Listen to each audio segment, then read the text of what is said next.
clankers. Fucking clankers. Fucking clankers. We got Natalie here with us today. Hi, everyone. Fucking Hi, clankers. Natalie. We're so excited to have you here. Thank you. Thanks for having me. I'm excited to be here for sure. Yeah, Natalie, you may not know this, but you and I both come from a theater background. Nice. Yeah, tell me about yours. Yeah, well, you may not know, since we just kind of met each other online.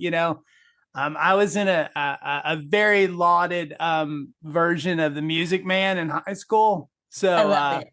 yeah, so that was big talk, back in the day. But Wait, what did you play? Wait, stop, pause. The people want to know. Who were you? Yeah. Yeah. Oh, I was Marcellus, the sidekick. Yeah. So That's a big role. The Buddy Hackett role. Yeah, I got to sing Shapoopy. So You that's did that. just think Shapoopy. Yeah, absolutely. Oh, man. That's awesome. I was in music. Jeez, you're Shapoopy. That's about all I remember of it at this point. Man. That's great. Yeah. It is big talk back in the day. Like if you were a lead in the musical in high school, that's a big deal.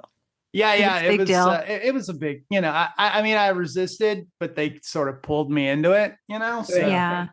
But being the funny role it did make you a chick magnet, did it? Because like us, chickadees back in the day, we thought you were funny, but I'm sure we were like, but did we want to date you? You know what I'm saying? No, everybody thought I was a dork. No, it didn't do the best people were dorks whatsoever in high school. Yeah. We're a good club, man. It did nothing. But getting it back to Natalie. Yeah, let's go back to talk about Natalie's theater stuff. I have been diving deep in your podcast, Tales from the Truth Seekers. It is resonating with me. I think that, first of all, you make beautiful art on your website, and we'll have links to it all in the show notes. But you also are an amazing, intuitive interviewer. You bring out stories in people. You make people feel comfortable and safe to tell their stories. And then you patiently sit back and give them the space and the oxygen to let it come forward. And you are not afraid to have like all different viewpoints coming into the sphere. You're not gatekeeping anybody. And I just find your podcast so refreshing. And my longtime listeners are going, I can't say listeners, but my longtime listeners are going to so love your podcast and they're going to fall in love with you. So get ready for the Lovin' fan group from Curious Cat. Thank you so much for saying that. That's really nice to hear because I really just sort of dove into podcasting. I didn't know what I was doing. So thank you. I'm really glad that that's how it comes across. Because that was my goal, kind of what you just described. So awesome. Yeah, I mean, it was. I listened to your episode about your spiritual awakening, your story. Thank you. And I found a lot of kind of parallels, I think, between me and Jen and a lot of people about sort of what struck me about it when you were talking about it was how you just were like, okay, I'm just going to meditate and like see what happens. And then you were sort of, I guess, violently thrust into being in the present. Yeah. I mean, that's what I got out of it anyway. I did too. What you were talking about, you were suddenly like, just like you existed like completely in the present, and we're noticing just all these things that we don't notice or think about on a day-to-day because our head's either in the past or in the future. But you were suddenly just like very just present. There's not a better word. Like does that sound accurate to what you felt? Yes. Yeah, and it's so cathartic. It's very healing for people to listen to it and understand it and speak it back to me. So thank you. That is what happened. And you read about this, in mindfulness and meditation and Buddhism, and it's all about the present moment and all that. And that's true. But then when you actually experience it, it's like, whoa, like everything comes alive. and there's a peace that's indescribable. And I was actually just thinking about it last night. I think about this experience almost every day for the 11 years. You know what I mean? Because it was that big of a deal. But it was the void being filled from the inside, not the outside, completely and totally. So if there's nothing on the outside that you need, there's nothing that has to fill the void from the external, and it's all coming from the internal. Um, it's just this indescribable love and peace for everything in existence. And I don't, yeah, I got a little glimpse of that. I feel very lucky. And it was sort of this catapult because I was a total, cynical, arrogant agnostic. And then I was like, I'll try meditation. And then I like died and came back to life. So it was Wow. pretty intense. Yeah. And Um, what I really loved about your journey also is, first of all, how many people has Eckhart Tolle brought to the light, right? I And know. helped to, he really, and then you said, I've got to walk to the walk and I don't know what I'm doing, but I'm going to go ahead and meditate. And then afterward, realizing I'm part of everything. Everything is a part of me. It's within me. But then on top of it, and this is the part I think that I find the most resonant right now, is there's no judgment of other people that are on their journeys too. There's no like layer of judgment of like, oh, this, I feel sorry for them. They just don't know. It's like they're on their journey. And I respect that as well, because you're not going to hurry up or change their trajectory. They're on their own timeline. And you so respect that. And that just resonates with me because in this time, you want to shout it from the rooftops when you have that kind of hit from the universe and it's a compulsion, and then you have to stop it because I feel like that's the worst of the woo right now is there's one way to get there and here's the words that you use, and you're not you can't come into the club because you don't check all these other boxes, and you just no, that doesn't exist for you. It's Yes. so awesome. Oh, thank you for pointing that out. Yeah, so this state of consciousness that I was so lucky to experience for just Yeah. 48 hours. It's a reference point. And so I'd love to touch on this like non-judgment that you're bringing up, because when I was in that state, like you're still discerning, right? You're Yeah. really like you're a very high version of yourself, but the Uh-huh. judgment of others felt so childish and silly. Like just imagining myself judging other people made me laugh. Like I was like, this is so weird. And Yes. it was just like so much love for every being to exist, no matter if they were lost or grumpy or mean, or I mean, this sounds like I'm like out of No, touch with reality because there are no, evil it people in doesn't. the world, Yeah. but it just love that everything existed, love that people existed, and then there a lot of all that stuff. So yeah, all that stuff you mentioned about like checking the boxes and you have to do it Yeah. this way. It was so funny to me. All the concepts around religion, around spirituality, spiritual identity was an oxymoron. It didn't make Yeah. any sense. It made me laugh. I was like, all the religion stuff, all the spiritual stuff, all these words, concepts, ideas, it wasn't it. It was funny. It was like, what are you doing, guys? Just exist. Like, Yes. Dude, I don't know. you Sounds were, and crazy. again, I feel like my third eye is throbbing right now because it resonates with something that happened to me yesterday that I kind of forgot happened. So I was on a hike. It's a nice day in Denver. I went on a hike and they actually extended the trail that I love to do. And you can go for miles and miles now. And what they did is they added a part to the trail so that it actually comes close to a memorial. And it's a memorial for a young woman that I knew where she had passed away. She was a young teenager who was wearing a Chicago Bulls sweatshirt. This is decades ago. And she was sitting at a bus stop and a gang member picked her up and awful things happened to her and she passed away and they discarded her body there and she wasn't even dead. So a year Ugh. ago, almost exactly, I was hiking in a similar area but I couldn't get up there yet. And I didn't know about her at all. I came home and she was with me. Like she had hitchhiked her way with me. And I had to go outside. My friend Monique Pliakis, who is she's a Reiki person. She's a hypnotherapist, but she lives across the country. And she texted me and she goes, Jen, what's going on? I was almost killed by a bird, flew at my car. And I said, I think something followed me home. And I think it has to do with the hike I was on. So I did a smidgen of research with Monique, and we found this young woman's name. Her name is Brandy. And she goes, well, no wonder, because I keep pulling cards and it's like, I just need a mother figure. And you both are such mother figures. Just send me love. I can't cross over.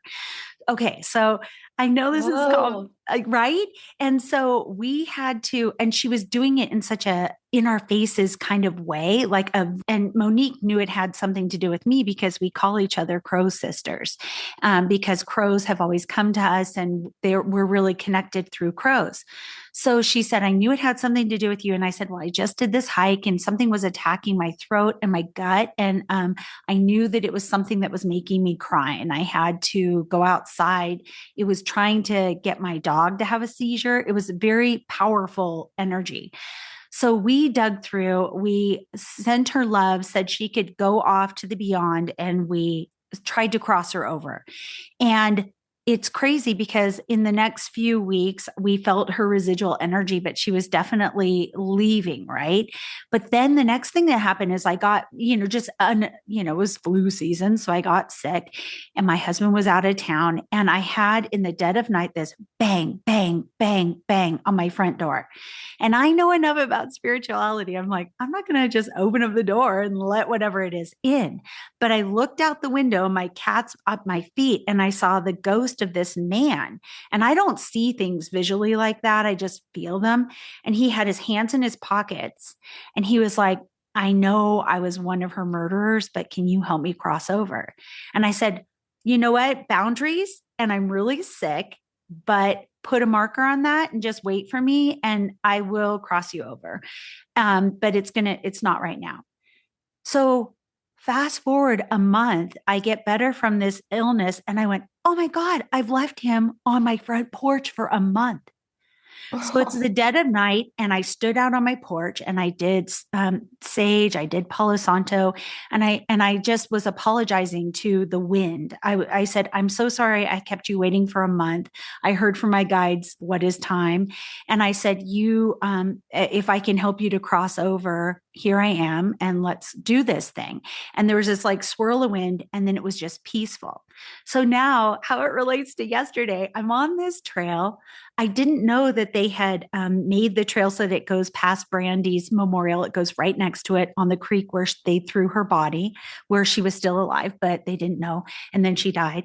And I asked her, I said, how are you doing now? How are you doing? And I threw my stone because you couldn't go over the guardrail to get to it. And here comes this giant golden eagle that just swoops over my head and it just swoops off into the distance. And I knew something about her murderer also crossing over and letting it go helped her to be free of what that story was on this plane. And so when you were saying about there can't be judgment, but there seems like there's so much judgment in the spiritual realm, like there are probably people that are like, we're death doulas or we're psychopomps and you're not supposed to cross over souls that killed somebody, right? Yeah. And Why wouldn't you? I have to. Yeah, I think it's really great. I think it's beautiful that you did that. Yeah. And I think we need more of that, right? Where we're not excusing what people do, but we're saying we're all on a journey. And some of us are really epic failing bigger than others. You know, I've got my own bag of things that I've done wrong in my life and I will do wrong. But it's like that judgment doesn't do anything to help people at all. No, it's just an ego inflation. It's just like, look how much better I am than this other person. It's like, maybe we should grow up a little bit. I really like that term. You use that term a lot. I heard when on your pod, the ego inflation. Yeah, I And totally. I really feel like that's accurate. And there's a lot of things I think that can be connected with this that are sort of performative. You know what I mean? And like you're only doing it, like you say, to you need that dopamine hit, that ego boost, you know, and it's not helping. It's not even helping you. You know what I mean? The person that's doing it, you know, it's detrimental to everyone involved. It is. Yeah. I feel like that the ego wants to be unhappy. It like there's a part of us, this is helpful to me. There's a part of us when if I really get into my, I don't know, judgment, ego, I'll remind myself like, why is my brain continuing to run this narrative even when after the person's left, even after this is done? It's because part of you wants to be upset. The ego wants to suffer. You know what I mean? And then that humbles me a little bit. I'm like, oh yeah, I need to relax. I mean, and I also want to point out though that we do need to have egos because we're humans. There's Yes. also the other extreme of people that are like, Kill the ego, kill the ego. And it's like, no, right. that's what's kept No. us alive all this time. It's just, I can't remember if it was Eckhart Tolle if it was, I feel like it was Ram Dass. And Ram Dass was like, ego, you get to sit in the back seat. You're still in the Yeah. car, but you get to sit in the back seat. Because you're the kid. Yeah, you're You're still the- seatbelted. Yeah. Stick a lollipop in your mouth, kid. I mean, when you really think about it, yeah, that's right. You know, that's pretty accurate. Yeah. You're the kid that sits in the back. You're not in the driver's seat, but you're still there. Exactly. That's the Yeah. other thing I wanted to say to you, Natalie, is that another thing that is, I guess Jesse and I so resonate with you so naturally is because we're trying to come to things that seem scary, or a lot of like the people that have been longtime listeners of my show are like, I can't touch anything AI or tech because it scares me. And so we're coming to it with like just humor and being human beings and going, it scares us too, but we're diving in. Well, your whole approach, even at the very beginning, when you tell your story, part 1 and part 2, and you're like, I'm just laughing. I'm like hearing all these terms for spirituality. I'm just laughing. And then I'm seeing this, or I'm seeing the person at the coffee shop and they're just like tangled up in their stuff. And I can't help but laugh. Or I'm using mascara on my eyes. I'm going, what? This is ridiculous. I'm laughing. So your humor and your approach to it adds this playfulness to it. And it adds not this like pearl clutching, I must evolve, I must wake up. It lets go of it. And it's an easy grip that you've got on all the things. You're kind of a human bridge in a sense. Oh, well, thank you so much for saying that. Yeah, I didn't realize that you'd listen to my story. So this is really nice to hear. Because I think I mentioned before on my podcast, like there's a long time where I felt like I couldn't even tell it at all. So it's thank you for seeing that. Yeah, in that space that I was in, yeah, you mentioned like the mascara. I like went to put on my makeup and it was hilarious. I was like, why am I painting my face? It's so weird. And like put it away. And yeah, the pearl clutching that you mentioned, it was the antithesis of what people are searching for. So it's so paradoxical. It's like, guys, it's already here. What you want is already here. It's all inside. And I know that sounds cliche, but I got a glimpse. And it's true. It's there's no pushing or forcing or I've got to be, that whole energy. It's sort of like, yeah. And our mutual connection, Rachel White, talked about humor a lot and how that's a green flag, you're on the right track.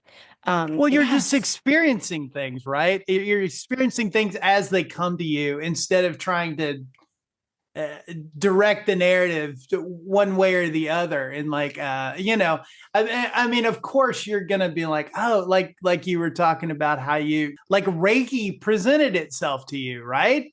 Would you say? And then you were like, oh, this is a thing that I need to do. It's the thing that I need to learn. I don't know the story of how Reiki came to you, Natalie. Do you mind sharing it here? Sure. Oh yeah, please. Yeah. So after my big experience, my mind was opened. I was like, oh, maybe other things, if this is real, maybe other things are real. And so I Yeah. started exploring and yeah, I went, I was like, I'll just get a Reiki session to see what it is. And I think it's healthy to go in with a skeptical mind, so that you can prove to yourself that things are real. And so I went in like thinking it's probably the placebo effect kind of thing, but I don't know if you guys have had like a really intense Reiki, I'm sure you have. Um, I was amazed. I was like, this man is healing me with magic hands. Why are we not all freaking out that this is a real thing? Like, this is what they said Jesus did. And I used to laugh and be like, that's impossible. You can't heal people with touch. And you could feel the energy moving through your body. I felt energy moving through my body, very physical sensations of healing. And his hands were super hot. That usually happens. And um, so, yeah. Oh, you might have been mentioning also my attunement experience because What was had that? Yeah, well, I mean, the Reiki thing is what I was listening to this morning, but the attunement, yeah, too. Yes, absolutely. Yeah, we're interested in that Oh, we Yeah. absolutely are. 100% because we need to be attuned. Okay. I was literally going, my meat suit and my soul needs Yeah. to be attuned. We need an attune Help up. us. Yeah, Help us. A please. little tune up. Yeah. I Couple just thoughts. so after I got the session, I was like, this is incredible. I want to be able to do this. And so I didn't know much about it. I just thought you went and got certified like any other certification. And I guess anyone out there who's Reiki certified knows that's not the same. I didn't know that going in. And yeah, he talked a little bit about the history of Reiki and stuff, but the main thing is an energy transfer. Like we went into a meditative sort of state and he went around and he placed his hands sort of hovering. He didn't touch my head, but went around and hovered his hands over our head. And I remember when he got to me, I felt him place like a flower crown on my head. That's what it felt like. Yeah. It felt like something like a necklace or something. You just put it right on my head. Very physical sensation. And then when he was done, a few minutes went by and the sensation faded, and I realized he didn't put anything on my head. And I was mind blown. Wow. And I asked him about it afterwards. He was just casually like, oh, that was your crown chakra opening up. And to me, as someone new to the space, that was incredible. I realized like kings wearing crowns and bishops wearing hats and witches wearing hats. Like there's meaning to all of this. And ancient Yeah. people experience these sensations. And yeah, again, as someone that was very cynical, it was another little mini awakening experience. I had some friends in Austin who they got really into it, and so yeah, I mean, I have had that before, and then they all got into ashiatsu, and they carried it over into massage and stuff. Have you guys know what I'm talking about? Where they do No, that? Okay, so they literally like they put bars up hanging from the ceiling. And instead of using their hands to give you a massage, they literally walk on you, and like it's insane. So Nice. Yeah. So they were like, yeah, we're gonna do this, but like we're gonna channel like it all like through our body, like go Oh down my into your God. feet, and like Wait, and so like, they're holding onto a yeah, bar exactly. up above Just so that their whole yeah, weight is not on your body. think about a massage studio, and there's a set of monkey bars that are hanging from the ceiling, and you're literally on the table, and like they're pressing their foot like right into you, you know what I mean? And like they're shooting the energy like straight down into They're conduits, right? Of that Basically, energy yeah, coming right through you. it's like coming through their whole body, like into like whatever, you're like, hey, my shoulder's all fucked up. You know what I mean? This was in Austin. In Austin, Yeah. you said. And Yeah. what's it called again? Ashiatsu. Ashiatsu. It's like, I don't know. It's Japanese, I think. And Yeah, it's, sounds Japanese. but it was wild. I was like, what are you doing? So did you ever do it? Oh yeah, 100%. Yeah. And how did you feel before and after? Because I had all kinds of back problems, and they're like, they fixed my spine for sure. Whoa. Yeah. So they're not putting their whole weight on you because they're hanging, but they're sort of just like channeling. Could you feel the energy going into your back? Sure, Or- absolutely, you can. I Wow. could, Yeah. and I mean, it was like really bizarre, but Whoa. because like you think of somebody doing a normal massage, Yeah. even like with the Swedish thing, yeah, you can put a lot of pressure on somebody, but imagine Right. somebody that's like able to just like put their whole weight like straight, Wow. yeah. And then Oh my when you gosh. add in that energy component too, Yeah. because they would like, they do they lay the crystals out first and the whole thing. And I'm just like, Thing. okay, I'm just gonna run with this. And like it worked, It's like a trust exercise too. You know what I'm saying? And so I feel like they automatically, because that's the other thing, the problem I have with spirituality right now is it's non-consensual. And so what you were doing in that moment, believe it or not, is you were also consenting to, I trust you to have as much weight as you need to have on me to make this adjustment in me or not. And there's so much about even spiritual training. If you actually look at it, it's like, it's kind of non-consensual. It's like go to an airport and read people. It's like you don't have their permission, just like you don't have permission to have on like meta glasses and gathering them in your, in your. No, I mean, yeah, good point. I agree. You don't, No. Yeah. And Like, so what you were doing was like a trust it's exercise. like the dude that hangs out at the New Age bookstore and like just talks to every girl he sees with crystal and the crystal hanging around her neck, Oh my gosh, you're so right. It's so icky. It's the worst. You remember when, like everybody had a New Age section in the bookstore, and it was like Dude. a big deal back, You and it just was reminded like- me. I went to this. It was in Seattle, and my younger daughter, who's a grad student now, she and I went to this spiritual kind of metaphysical conference that was in the Seattle area, and we didn't go there. We lived there at the time, and so we just popped over for it. And there was this booth right front and center. You'd basically come in the front door, and there was this booth front and center. And this guy was like, touch my books. That he had the shop. And Bryn and I both just like bristled and walked around him. And then we went. I never It was heard that like line shoving- before. Touch my books. Touch my books. And then it was like, touch my Morganite. It's like really grab this. And we went past it. We were just like, this is some sticky energy. Yeah, So it's we creepy. went past him and went to this woman who she had been at another metaphysical conference. And we were like, this is why we came, is we wanted to have our auras read by her. So we each were waiting for our turn to have our auras read. And when it was my turn, I was like, that guy feels like a parasite. And she goes, he's at every conference. He's definitely adding attachments to people when they touch the Morganite or his books. Mhm. They will come back to me. I'll have read their aura and they will come back to me and she'll take aura photography. She's like, I'm seeing this black streak of, you can literally see the cords that he has connected to them. And I have to cut them again. And she goes, I have told the leaders of this conference, do not allow him here. He's parasitic. He's doing this to, have cords on people, and they don't hear me. And you'd think they would in this sphere. It's not like a vampires. It was a vampire. It was like a psychic Energy vampire vampire. thing. Yeah, the place that Rachel's going to be on Saturday. I've been to that place before, and it's just like it's a place like you're talking. It's just like a big crystal like warehouse kind of a setup, Is it? Yeah, and I've been there too. Yeah, You have?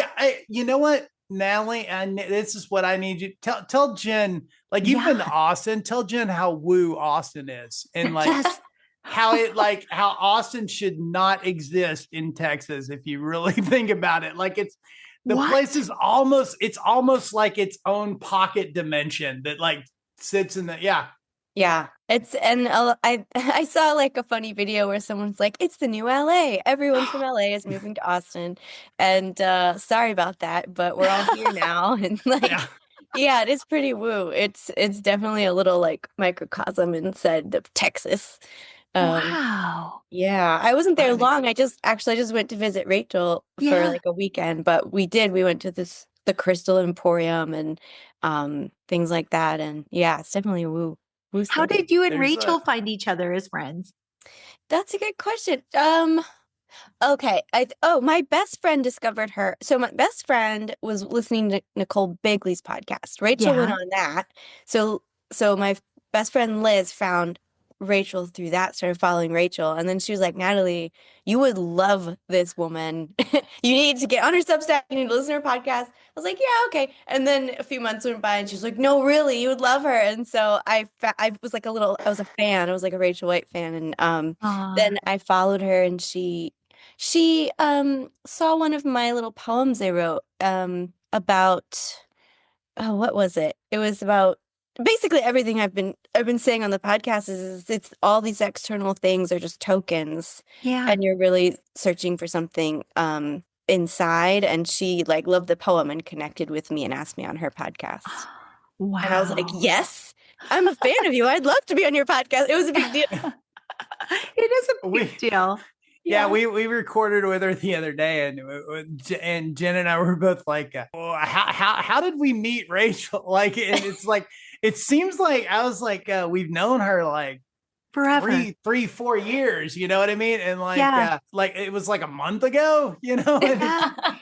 I know. And It's- what's crazy is then I'm backfilling it going, how did we get to know her? Because I have been friends with Will at Skeptic Metaphysician for years now. I'm like, my very first podcast friend who I would recommend you get to know next is my friend Karen Rontowski. She's a Okay. comedian and she has Paranormal Karen is her podcast.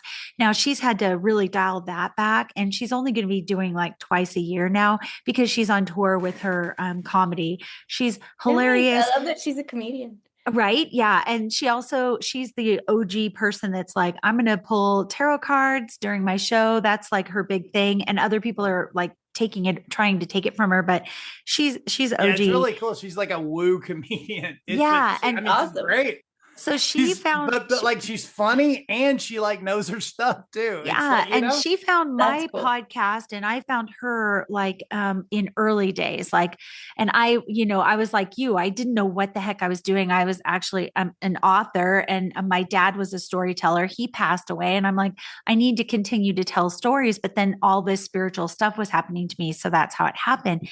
So we found each other. We became she's like, once you're on my podcast, we're podcast sisters. So Rachel White, and then Will found me next. He and his wife, and I was like, I just love the way you interview. And he was like, we were trying to do a television network at that time, and he's like, I want your show on there. And my guides were like, nope, no show. That's only your ego, and you don't want those. It will accidentally be handcuffs on what you're doing, and you don't know where you're going with this yet. So I was like, I'm just going to just send you love and always be the biggest supporter, but I can't. But we remained friends. And then somehow it's like Rachel, it's like this magical thing that happened It's like in she the just universe. appeared out of nowhere, know. you know? And Yeah. she's so like, we'll have links to her in the show notes too, because that's what's so amazing is like, it's not love and light. And that's like Karen Rontowski. She's like, and that's how I am. It's like, there's dark, there's light, and we can embrace both. There's dark and light within us, as above, so below, as within, so without. It's us too. And let's bring those things into the light and not sequester them in our spiritual basement with duct tape on their mouth, because that's where our superpowers lie. And so it's been really amazing to connect with all these like really powerful people that are just both things at once, kind of holding space for both. I mean, Jen was already doing this with Curious Cat, but the woo stuff, but we were just going to talk about like AI and like how shitty social media is now and the internet. How good it used to be, because that's how old we are, And, Natalie. we got pulled into, suddenly we get pulled into all this other stuff, Yeah. Yeah. And I don't know. I guess that's what was supposed to happen, like we're just falling where, we're just whatever presents itself. But that's what I've always done. It's just like I stumble into things and I go, oh, okay, I guess I'm supposed to be here because it's like I'm here, but I don't know. Yeah. I really agree with you about the light and the dark and like seeking out like spiritual people that are grounded. It's really fascinating and frustrating to watch the New Age community sort of just become the very thing that it was against. Like the New Age community was kind of born out of a rejection of this church, like dogmatic church culture that's like puritanical. And then what have we done? Created the exact same thing. You know what I Yes. mean? Yeah. It's very, Yeah. it's just so frustrating. And You I was also rebel, gonna, you rebel against an out group, and then you suddenly, you create your own in group, and then suddenly like everybody else is an out, Yeah, it seems like it's norm. That's the pattern. culturally, that's the pattern. I Yeah. think so. I always wonder, like, is it it bothers me because you see almost every group that's advocating for something eventually peak and die because they become the very thing that they're against. And Exactly. it's just a pattern over and over. And I'm wondering, like, can we get past that as a species, or is that always Yes. going to be how it is? Well, Like, can we? I honestly, I don't know. And I I don't think know. about, because I have a sociology background too, and I think about that a lot, Me too. And Really frustrated. I don't know, because I got into all this, I specialize in, I got a minor in social, and I worked with a bunch of people who we were mythology and comparative religion, and so this has always been my thing, because I always knew there was something going on. I just like you were talking about. I was like, well, it can't be that. That answer's too easy. You know what I mean? And this is just like a social club kind of a deal. You know what I mean? But it's got to be more complicated than this. But the last 10 years, I've sort of been like, you come out of the pandemic and all that, the other bullshit that went on, and you're just like, okay, I'm just going to chill and be normal now. And it's like, what I figured out was like, okay, I'm not good at being no. I don't love know. that. I don't know how to do that. Me neither. And I love that because, I had a couple things that I have to share because they just came forward. It's comfort. I think that it's the human penchant to have comfort and consistency, right? And that's what causes people to go, okay, so the comfort, there has to be structure around this to kind of keep it in place so that I can come back to it and it's the same. And that structure ends up being for people rules. And rules makes it seem like who's making the rules, who's enforcing the rules. And I think that do you know Natalie Scofield? Oh my God. She is the most badass warrior journalist. And what she'll do, and she vibes it. So she'll be at like a Whole Foods. It'll be right before her birthday. And all of a sudden somebody will say, you need to meet this person. And then she sits down at a Whole Foods to eat her lunch. And here comes sitting this person of like, you need to, I don't know who you are, but you need to go to this place and you need to go visit, I forget her first place that she went to. It was in Arizona.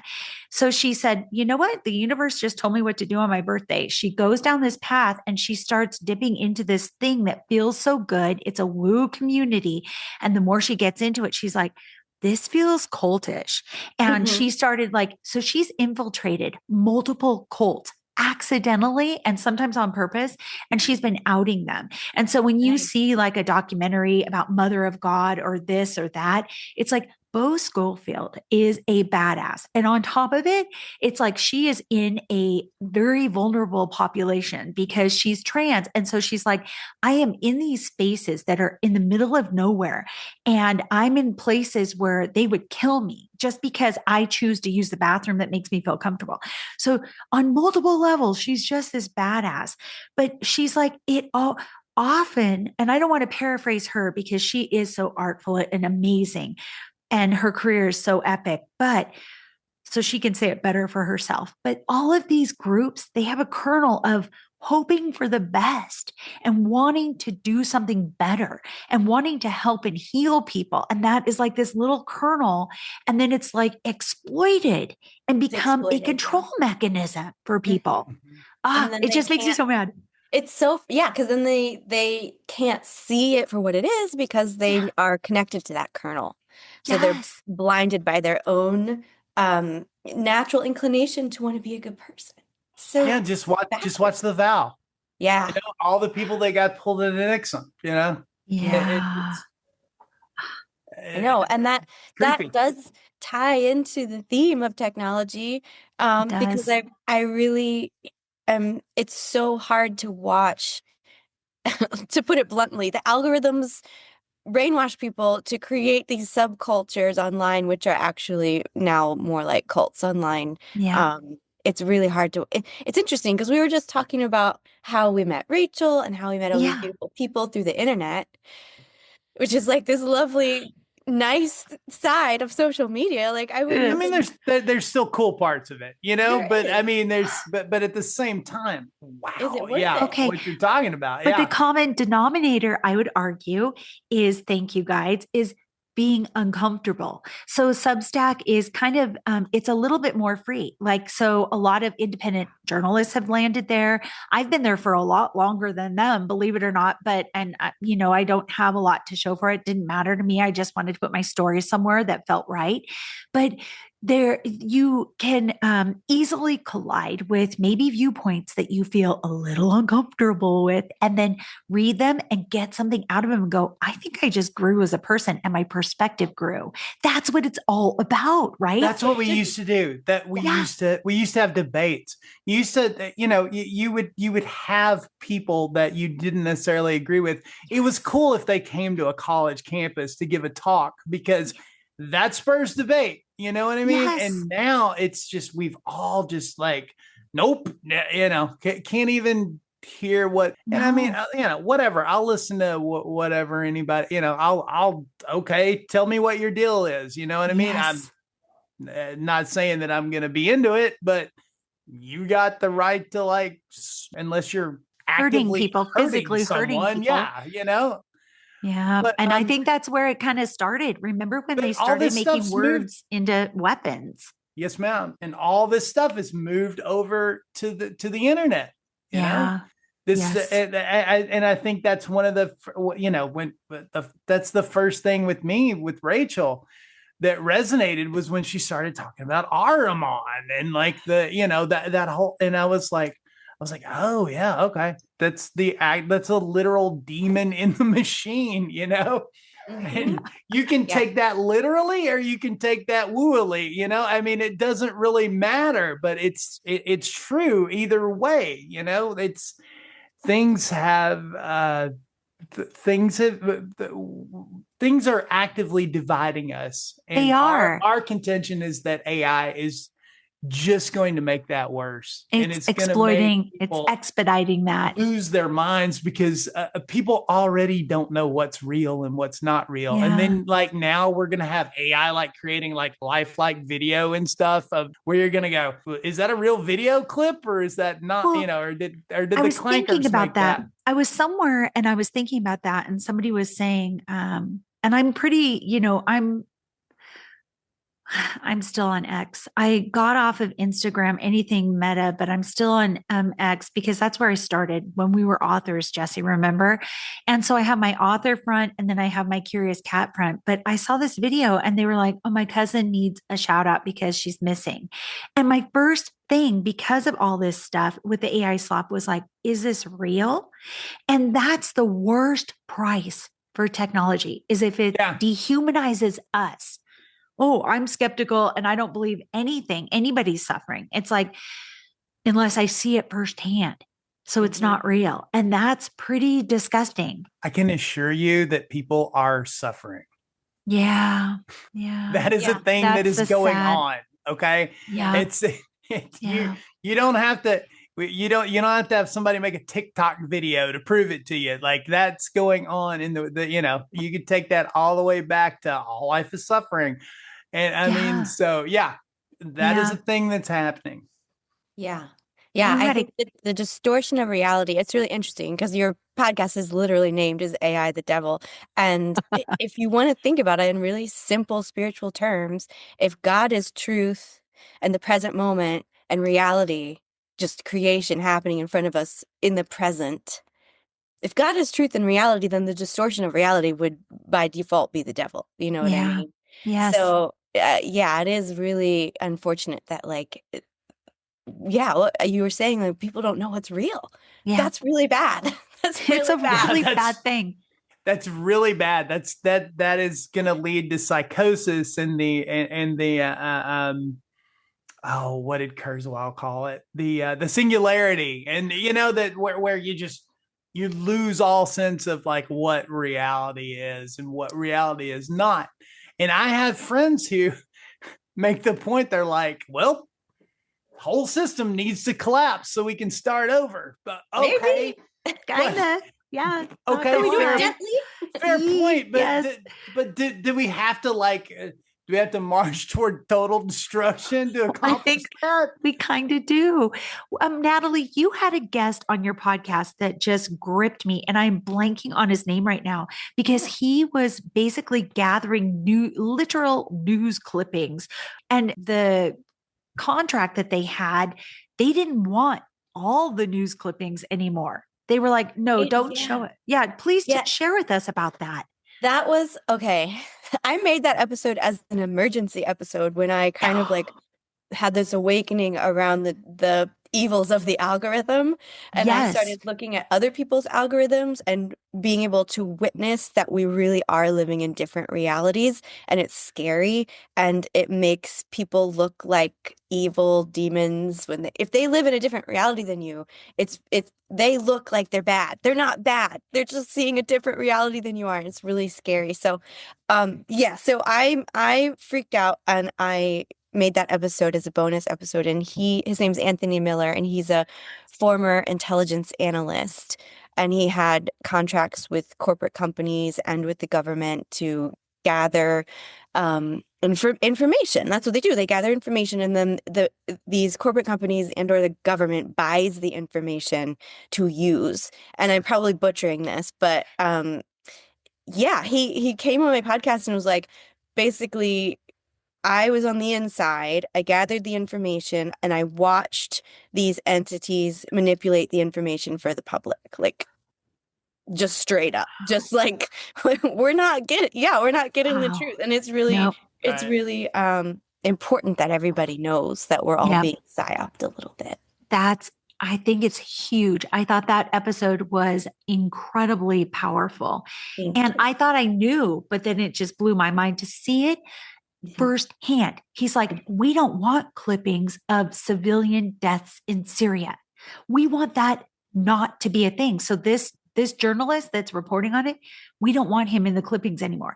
It was so specific and so aggressively specific. And it's like, oh my God, it's worse than a child, that puts their hands over their ears and I can't hear you, I can't see you.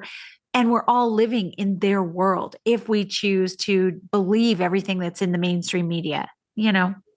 I mean, you're living in whichever one of those realities you want to live in, It's, to an extent, the thing with the algorithm is that it's going to find you, and it's going to be like, oh, you think this, and this. Okay, let's amplify that. And you are under the impression that this, and this is dangerous. Okay, let's amplify that. So you're consistently enraged, and you sort of like stay on the internet arguing with nothing, like it is literal bots or whatever. Yeah. Exactly. And that way, while you're doing that, we're going to be over here like stealing all this money and doing whatever we want to do, while you guys are distracted. Exactly. Yeah. It's literally an ego grower. It's like exactly what it's doing. It's like an ego farm. It's like an ego. What's the Monsanto? It's like ego Monsanto is what it is, the seeds. It's like the ego Monsanto. They've got these monster seeds to make our egos grow so fast, so big. And then we want to. That's a good one there, Jen. That's a good point. Hey, you came up with Doomhole. No, come on. All the credit to you. That's not even I know. Oh, come on now. Did you just volleyball spike away my compliment? I think you did.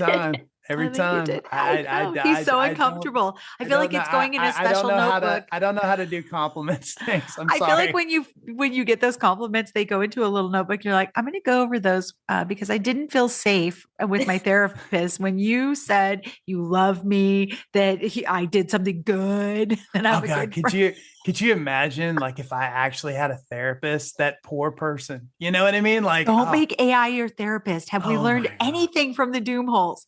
Do not rely on AI. Yeah, I look, I don't even have, all I have is Substack. Calliope, your little dog that's where your is she? therapist. Where's She's Calliope? Calliope's over there taking a nap. So Oh, we have a doggy. let's not stir that monster awake. Oh, Natalie, what else? Is there anything else that you, okay. No, I wanted to talk about your art before we get off the line. Okay. Yes. Thank you. Oh my God. You're making amazing art, but it's specific to people's birth charts is the one I'm vibing over. So please tell us about that. Thanks. Yeah, that's one of my favorite things that I do. I nerd out about. I get really excited when I get an order for the personalized pieces. So Yeah. just so listeners know, I use polymer clay to make little goddesses because I want to amplify the representation of the feminine as divine, because we don't see that as much in the West. And so, yeah, I make lots of different goddesses out of clay, but I also will do a personalized one by looking at a person's birth chart and then designing. It looks like the person, but there's all this symbology and things that reflect their chart. And I hope that they represent for people like I want them to be a reminder for people that in reality you're actually like this divine, wild, magical, free thing, and the rest is more of a construct and a reminder of how cool and unique you are. Yeah. You know, They are that. I feel like they're channeled. yeah. I like to think so. Yeah. And my business is called She Channeled Art, so that's why, because I like to look at the chart and channel it into the piece. But Beautiful. Yeah, and I guess it's on your Etsy. You can see where like you can see the person, and then like and then the little goddess that you made of them, and you can see that it's like, oh, it looks like, and plus you get that other thing with the chart and stuff. It's a really cool. I mean, that's a really cool idea. It's magic. I actually, I want to say that I do create, I do have orders for men too. I'll do, because people ask me that, and I'm like, no, I'm not going to discriminate. I like dudes can be goddesses nowadays. Darn right. Yeah, exactly. We need a lot of more of that intersection. We've been talking about hold two things gently to be like the bridge is where the magic is. So the divine masculine and feminine, I mean, this whole group that's like, we have to cut down actual men in order to grow the divine feminine. It's like, that's not actually what it's all about. So it's the opposite. It's more, I think, opposite.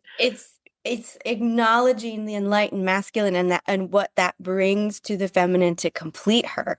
Yes. It's like, what do we need from the other to complete us, and get humble and realize that we need each other to create that divine union. Exactly. And not like amplify the potential toxicity of the other. Yeah, I mean, see, there you go, right there. But I mean, we're dudes, so you got to tell us. We need that.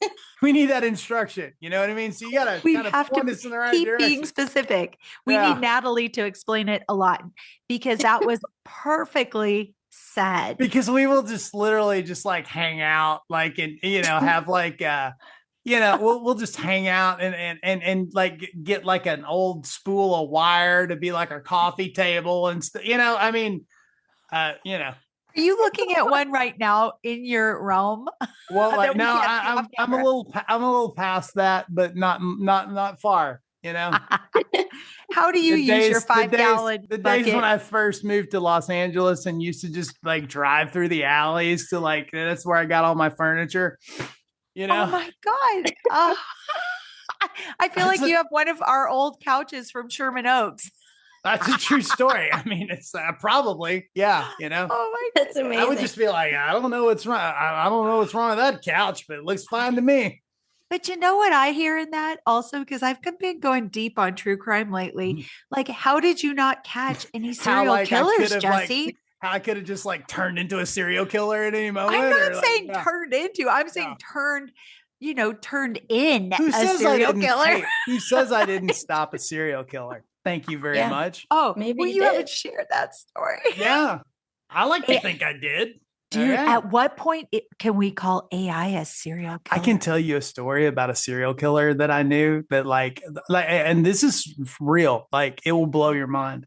I will tell you sometime. Yeah. Okay. Will that be I feel like we could wrap that in a doom hole. I mean, I don't know if it, I mean, calling him a serial killer is probably, but like, he did kill somebody. So yeah. Was it over cereal? Like, what kind of cereal? Are we talking SER or I didn't know any CER? of this. He owed me like $50 for a catering job one time. And I told him I was going to beat the shit out of him. He didn't give me my $50. And then I find out later that like, oh, that dude killed people. Anyway, so yeah. Whoa. Wait, Yeah. and this has nothing to do with biscuits. Thank God I'm 6'3" and a little intimidating when I want to be. So I know. And I'm just like little, like literally my set is made out of a matchbook that I found. I'm so short and tiny. I'm little. I'm 5 feet. Okay. See, Yeah. little thumbelinas. Oh, Natalie, I'm just so grateful you came on. You said yes, and you came on our show, and you just are. What you're doing is so important to the world. I feel like the mama bear in me just wants to hug you. What you're doing is very important. Your voice is so important in the world, and your art and your talents, and we'll point people to everything. But how do you want our listeners to send their love to you? Thank you. Yes. I have a website. She Art. She is the name of my business. I actually created it with Rachel White. I did her program where she helps you brand and all that. So yeah, it's SIDHE. So it's a weird spelling. It's the ancient Celtic word for nature. I was gonna bring that up to you because I knew it was spelled differently, and I was like, I looked at it the first time I looked at it, I go, okay, this is way too East. I'm way too East Texas to figure out how to say this, Yeah, Rachel and I together decided that in the logo it will say pronounced she and underneath because it's very confusing. But it was such a cool concept. So It it's totally cool. is.